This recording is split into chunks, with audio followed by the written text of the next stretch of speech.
tiempo encima. Entonces, continuaremos. Estábamos viendo los sistemas de señalización que utiliza la célula y que gracias a esos sistemas de señalización, pues podemos usar los fármacos, esos mismos sistemas para poder llegar donde necesitamos. En este caso, fíjense, cuando hablamos de los conductos activados por ligando y por voltaje, estos son de los transportadores más sencillos, pero más utilizados en el organismo. Casi todos los neurotransmisores utilizan este sistema de señalización, ¿sí? Entonces, fíjense, cuando hablamos de canales iónicos, vamos a ver que tenemos que pueden activarse por voltaje o por ligando. Ustedes ya saben cómo se activan por voltaje, ¿cierto? Sabemos que se produce una despolarización de la membrana, como han aprendido en fisiología. Eso va a producir un cambio de conformación en toda la membrana de la célula. Eso abre el canal iónico permite el paso de moléculas, eso produce una respuesta. Cambia el voltaje, se cierra el canal iónico, ya no hay respuesta. Así de sencillo y fácil.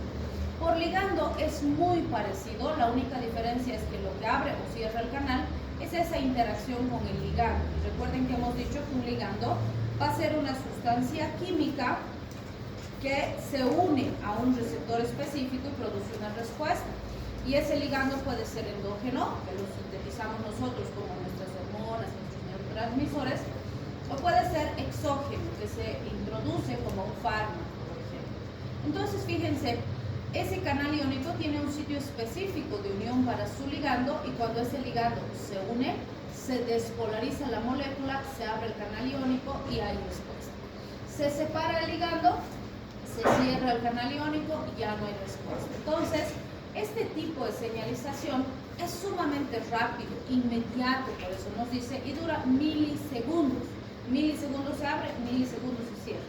Entonces, muchas de las conducciones neurológicas de serotonina, de glicina, de aspartato, de glutamato, de acetilcolina, de adrenalina, etc., trabajan con estos sistemas, depende de la célula específica. Otro sistema importante de señalización es este, el de las proteínas G y sus segundos mensajeros. Fíjense que acá tenemos varias hormonas peptídicas, aminas adrenérgicas, serotonina, acetilcolina y muchos otros que trabajan con estos sistemas. Como han visto en fisiología, estas proteínas, o más bien estos sistemas de las proteínas G y sus segundos mensajeros, son sistemas conformados por varias proteínas.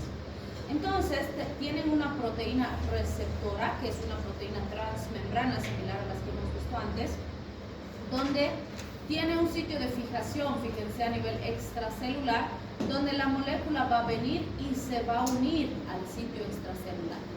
Eso va a producir un cambio de conformación de la proteína y eso va a activar un mecanismo a nivel intracelular donde la proteína G, por ejemplo, se va a separar de esa molécula proteica, se va a activar por la utilización de una molécula de energía como el GTP y va a dirigirse hacia un elemento efector, que es otra proteína que está dentro de la célula, y este va a ejecutar una respuesta específica.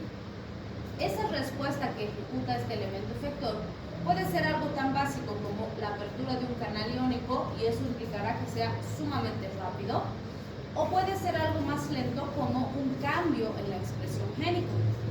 Si es la apertura de un canal iónico, entonces nos producirá respuestas inmediatas, pero si es un cambio de la expresión génica, nos va a producir respuestas lentas, ¿sí?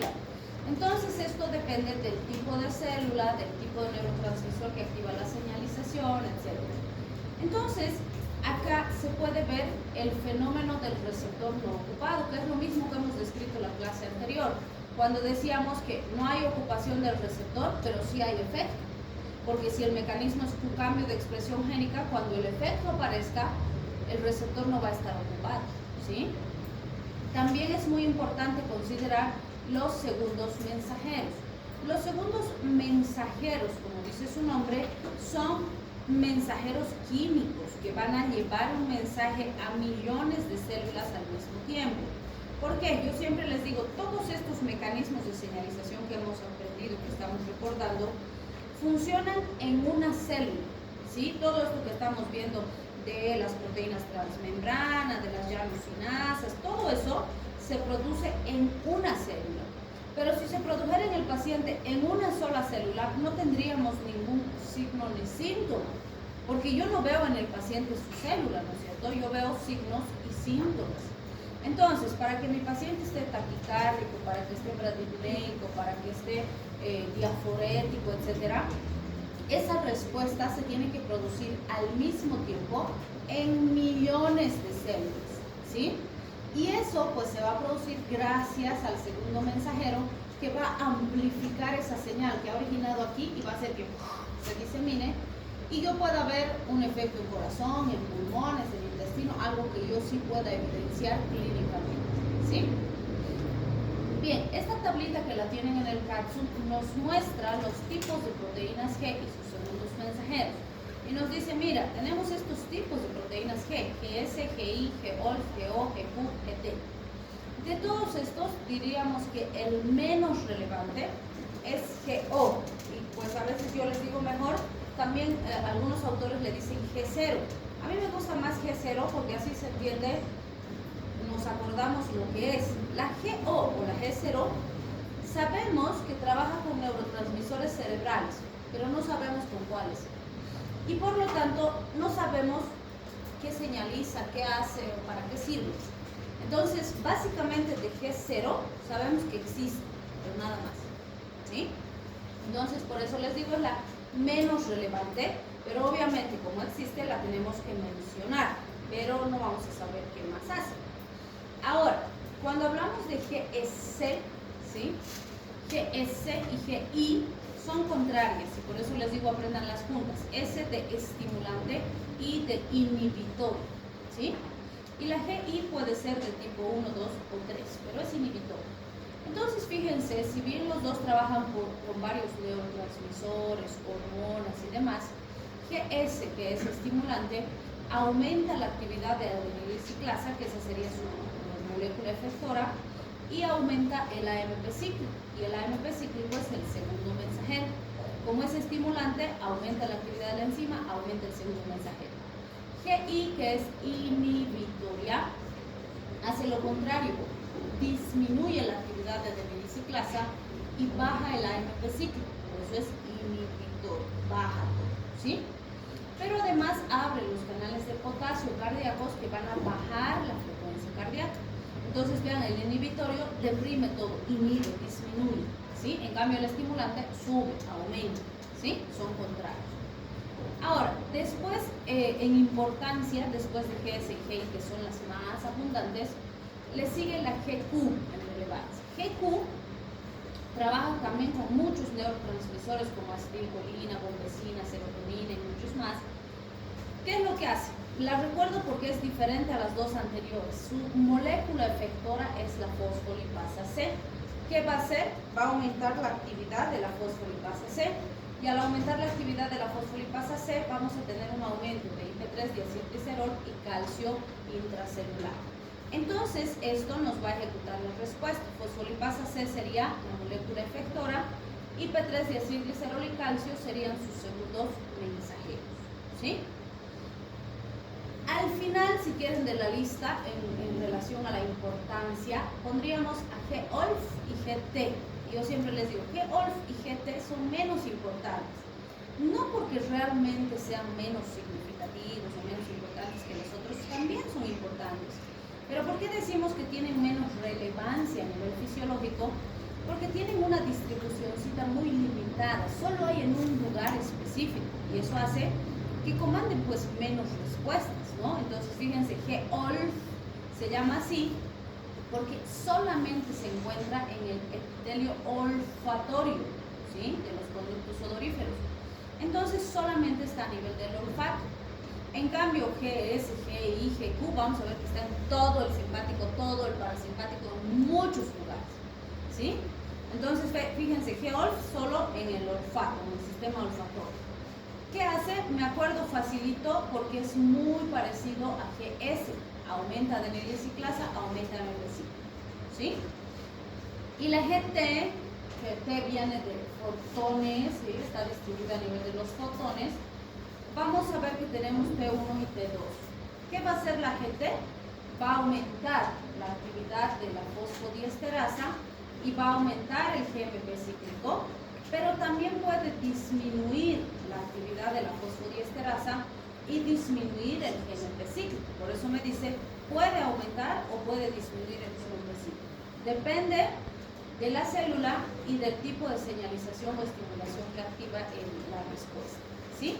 Entonces, recuerdo que T, primero porque tiene una localización solo a nivel de la vista, en los fotones. Segundo, su sustancia efectora y su segundo mensajero es diferente a de todas las demás proteínas G. Entonces, por eso es fácil de recordar, ¿sí?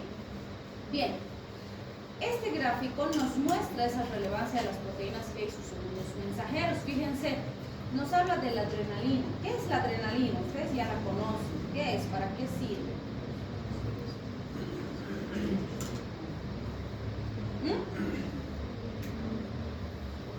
Es un neurotransmisor del sistema simpático, ¿no es cierto? Producimos adrenalina.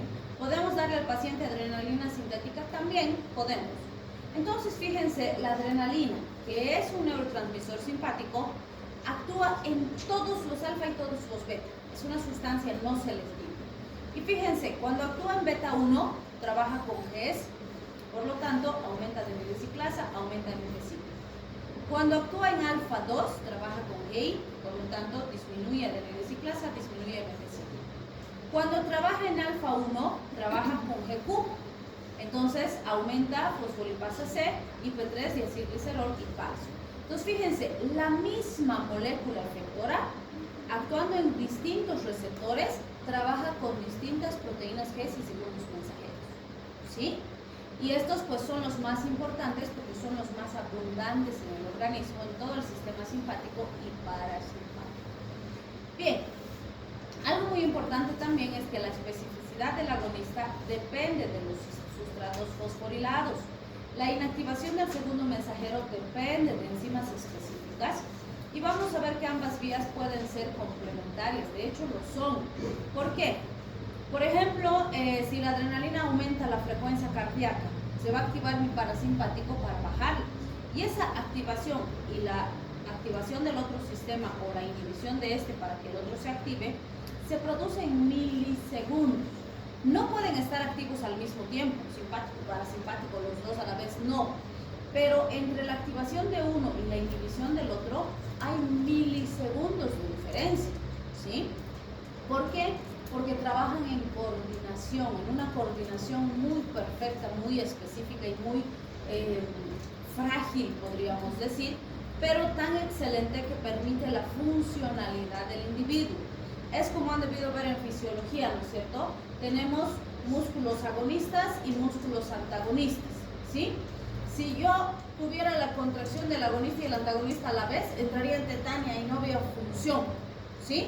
Pero si yo quiero contraer un músculo, el otro se va a relajar para que ese se contraiga y viceversa, ¿sí? Entonces, el agonista y el antagonista trabajan en coordinación, no al mismo tiempo, pero se apoyan y se refuerzan en sus funciones, ¿sí? Bien, estos conceptos ya los conocemos. Fíjense, la dosis efectiva media, la dosis tóxica media, la dosis letal media. Las hemos definido antes. La dosis efectiva media es la dosis que necesito para que el 50% de la población a estudio presente efecto. Gracias a esta se han establecido las dosis terapéuticas para los fármacos en esos 20 años de estudio que siempre mencionamos. La dosis tóxica media y la letal media es el 50% de la cantidad necesaria para que si quieren, el individuo fallezca o se intoxique. Y como ya habíamos dicho, esto no es posible probar en humanos. No puedo darle, se intoxica, darle, se muere. No se puede. Pero sí se permite hacer esto en animalitos de experimentación, que como habíamos dicho, son seres vivos también. No es tampoco muy ético intoxicarlos o matarlos para obtener estas medidas o estas dosis, pero sí se hace. Obviamente en la actualidad se está luchando, como habíamos dicho en algún momento, para que no se haga con animalitos, porque también sufren, también son seres vivos, también los están lastimando, pero en lo que corresponde a fármacos que podrían salvar vidas, todavía se está haciendo. Pero en lo que implica, por ejemplo, estética o cosas que no van a salvar vidas, sino que son solo vanidad, ya no son cosas con tanta relevancia, entonces se están prohibiendo en la mayoría de los países, ¿no? Pero todavía nos falta muchísimo trabajar en esto para que no se lastime a los animalitos. Bien, aquí tenemos un gráfico que nos muestra y nos dice el índice terapéutico, nos dice, es la medida que relaciona la dosis efectiva, si quieren, con la dosis tóxica. Es decir, si se fijan acá tenemos la curva de dosis-respuesta clásica, donde decíamos más concentración, llega a su pico máximo y luego a medida que se empieza a eliminar, empieza a descender, ¿sí? Entonces, ¿qué es lo que vamos a observar ahí? Me dice, la dosis efectiva es a partir de este punto, desde donde aparece el efecto en el paciente, ¿sí? Y de ahí pues va a seguir subiendo hasta llegar a su pico máximo. La dosis tóxica sería más arriba de ese efecto máximo, que es un límite en el que me dice, si llegas a ese límite o te pasas de ese límite, el paciente se intoxica, ¿sí? Entonces, ese espacio entre esta línea, que sería la dosis efectiva, versus la dosis tóxica, todo ese espacio se conoce como índice terapéutico. Algunos autores le llaman el estrecho terapéutico, el corredor terapéutico, ¿sí? Tiene varios nombres. Pero ¿qué deben recordar? Este estrecho o índice terapéutico, estamos diciendo, relaciona la dosis efectiva con la dosis tóxica. Para algunos fármacos es súper amplio, por decirles, 1 miligramo es mi dosis efectiva, ¿sí? Y 1000 miligramos es mi dosis tóxica. Entonces está súper lejos. Tendría que pasarme 1000 veces la dosis terapéutica para que se intoxique mi paciente. En este caso decimos su índice terapéutico es amplio. Por lo tanto, este es un fármaco muy seguro, ¿sí? Pero puede haber un fármaco cuyo índice terapéutico sea así de estrecho. Por decirles, 1 miligramo es la dosis terapéutica y 3 miligramos es la dosis tóxica. Pucha, aquí está súper cerquita. ¿Qué significa eso? Que su índice terapéutico es estrecho. El riesgo de toxicidad con este fármaco es altísimo. Y eso no quiere decir que no voy a usar ese fármaco. Quiere decir que cuando lo use, voy a usar con el mayor cuidado posible. ¿Sí? Bien. Y aquí vamos a ver algunos elementos de variación individual en las respuestas a los fármacos. No son todos los que existen, pero sí son los más importantes que podríamos mencionar. Me dicen, cuando yo uso un fármaco, puede haber una respuesta que no estaba esperando, que no era la que necesitaba ver o analizar en el paciente, y que me puede traer algunas consecuencias, en algunos casos solucionables y en otros no. Entonces son estos 10 conceptos que vamos a considerar. Por ejemplo, si hablamos de la hiperreactividad, decimos que es una respuesta de mayor intensidad en comparación a la población general. Vale decir, el paciente le doy el fármaco en dosis habituales y responde de forma más intensa. ¿Es anormal? Sí, pero está dentro de lo esperado. Está dentro de ese 50% que sé que puedes responder diferente. ¿Sí? El hiporreactivo es lo contrario. Le doy el fármaco y la respuesta es de menor intensidad comparado con la población general. También es anormal, pero igual está dentro de ese 50% esperado que sé que puede responder diferente. Entonces, con estas dos no hay grandes complicaciones. Simplemente le doy un poquito más de dosis o un poquito menos de dosis y el paciente responde muy bien, ¿sí? Y se soluciona el problema.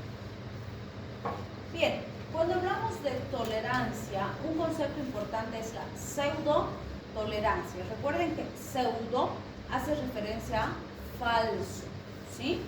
Entonces, cuando hablamos de pseudotolerancia, nos dicen que existe una alteración en los mecanismos farmacocinéticos, ya sea la absorción, el metabolismo, la excreción del fármaco, que está perjudicando y está evitando que aparezca el efecto. Entonces, cuando yo le doy al paciente, le doy y no hay buena respuesta, entonces me dice, parece que hubiera tolerancia, ¿sí? Pero si yo resuelvo el problema cinético, el fármaco actúa perfectamente bien, ¿sí? Por decirles, mi paciente tiene un parásito que está aplanando su ribete del cepillo del intestino y justo por ahí se absorbe el fármaco. Entonces, por el parásito el fármaco no se absorbe y si no se absorbe no hay efecto, ¿sí? Pero controlo la parasitosis y se absorbe perfectamente y tengo excelentes resultados.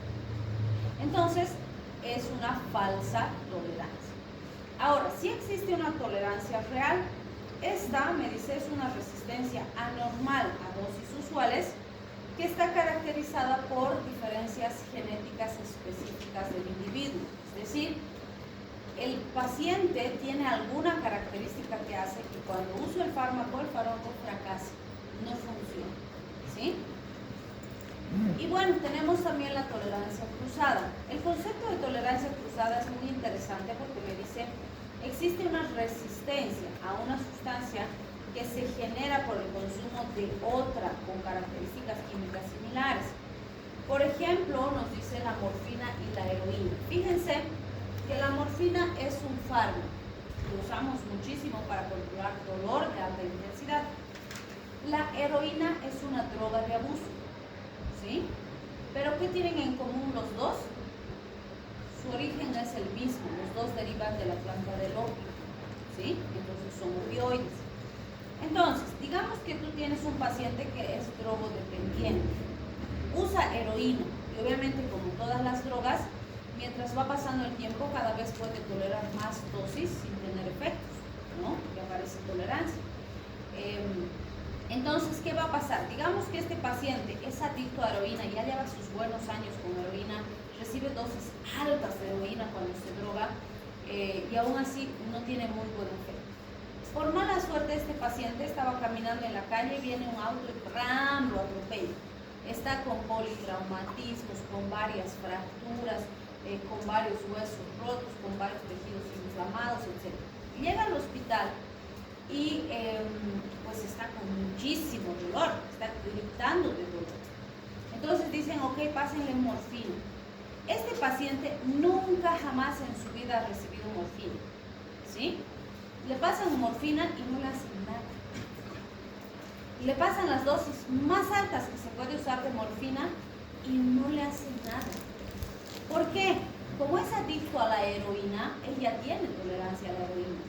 Y como la heroína químicamente se parece a la morfina, aunque nunca haya recibido morfina, presenta tolerancia cruzada, ¿sí? Por el consumo de heroína es tolerante a la morfina, aunque nunca antes haya recibido morfina. ¿Se entiende? Bien, otro concepto importante es la carcinogénesis. Esta está descrita como la capacidad de inducir la replicación anárquica de las células asociadas a el consumo de algún fármaco, de alguna sustancia de forma crónica. Es decir, recuerden lo que nos dice Robbins, ¿no? Nos dice, si quisieras no tener riesgo de padecer cáncer, tendrías que no nacer, ¿sí? Porque todos tenemos el principal factor de riesgo, que es tener células. Somos conglomerados de células. ¿Y dónde aparece el cáncer? En una célula. Es una célula enferma el cáncer, ¿sí? Entonces todos tenemos riesgo. Y obviamente, como hemos ido diciendo en los capítulos previos, existe un montón de factores de riesgos importantes que contribuyen a la aparición de cáncer. Y obviamente el consumir un fármaco todos los días, claro que sí es un factor de riesgo, ¿sí? ¿Y si tenemos pacientitos que van a hacer tratamiento el resto de su vida? Sí, claro que sí. Entonces, en esos grupos de pacientes, justamente el uso prolongado del fármaco se constituye en un factor de riesgo significativo, ¿sí? Y si ya existe relación con la aparición de cáncer, decimos, es una sustancia cancerígena, ¿sí? Pero como en algún momento les dije también, no es fácil hacer una relación causal de cáncer, porque necesito estudios caros, largos, longitudinales, que se haga seguimiento de pacientes, y que se pueda establecer si en 20, 30 años pueden generar cáncer y controlar además los sesgos de información, otros factores, otros fármacos. Es un tema difícil, ¿no? Y por eso es que van a ver que la gran mayoría de los fármacos nos dice no hay evidencia de que produzca carcinogénesis, pero la probabilidad existe, ¿sí? Porque ¿cuándo vamos a tener evidencia? Cuando tengamos pacientes con cáncer. Y siempre les digo, vas a esperar a que tengas esa evidencia cuando tú puedes fácilmente, si sabes farmacología, si sabes fisiopatología, semiología, deducir que todo fármaco introducido al organismo del paciente por ser sintético es un factor de riesgo importante, ¿sí? Entonces sí es muy importante considerar esos elementos. Bien, por otro lado, la teratogénesis, decimos, es la capacidad de producir alteraciones celulares en procesos gestacionales, vale decir, en el producto de la gestación, produciendo seres anormales con alteraciones, cosas importantes. Entonces, como hemos dicho, la mayoría de los fármacos son categoría C. ¿Qué implica categoría C?